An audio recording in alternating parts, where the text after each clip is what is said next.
Thank you for staying with us and welcome to Face Off on Channels Television. I'm Nelta Igbe. And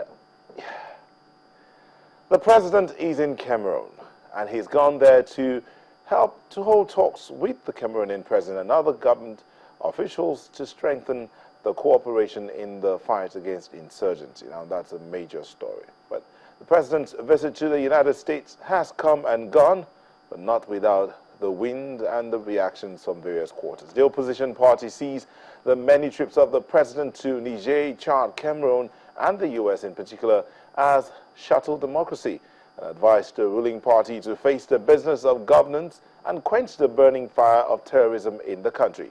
But the APC responded swiftly in the media, flaying the PDP for not appreciating the sincere efforts of the president to tackle the spate of insecurity, corruption, rebooting the economy, and restore good governance.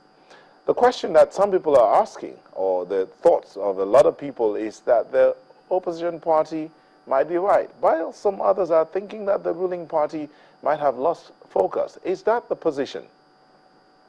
Are there any gains to be drawn from the trips of the president? Well, hopefully we'll get questions and we'll get answers today. Well, I'm being joined in the studio by two gentlemen, the National Publicity Secretary of the All Progressives Congress, Alhaji Lai Mohammed. Thank you for coming on the show.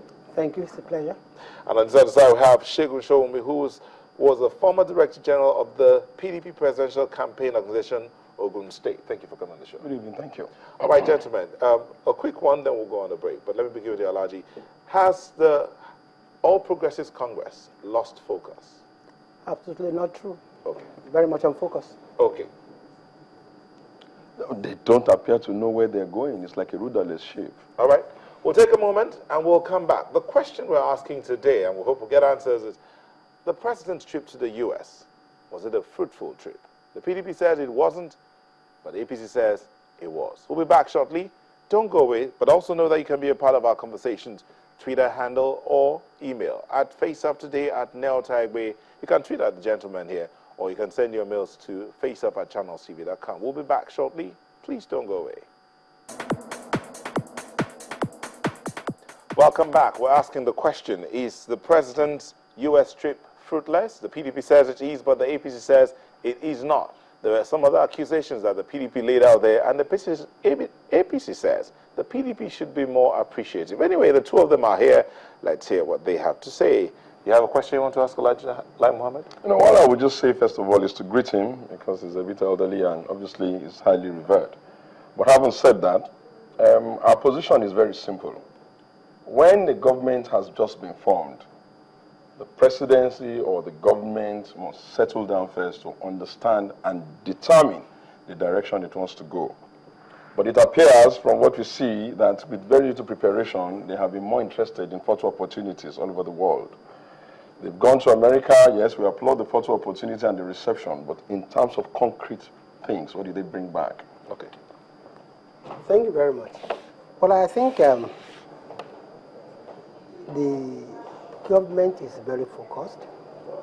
Went to the U.S. and we brought back both tangible and intangible gains. On 4 levels, we made very appreciable gains. 1, on the diplomatic level, on the economy, on security, and on fighting corruption. And I'll go to tackle and expatiate on each.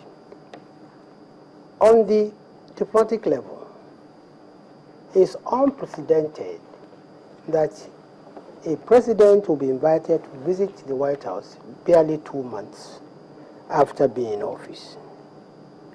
And when he got there, not only was he warmly received and endorsed by President Obama himself.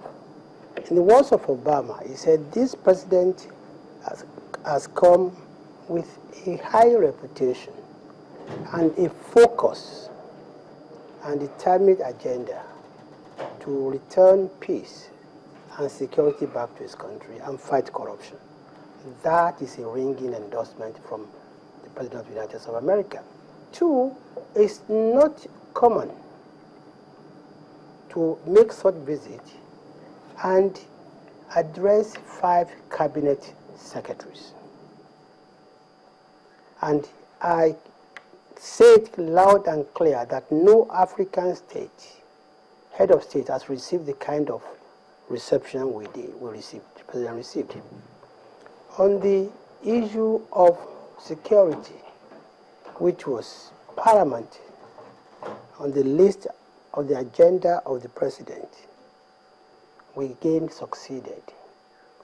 One, we had a firm promise of assistance in fighting the Boko Haram insurgency and terrorism using the instrumentality of the late Chad Basin Commission, which comprises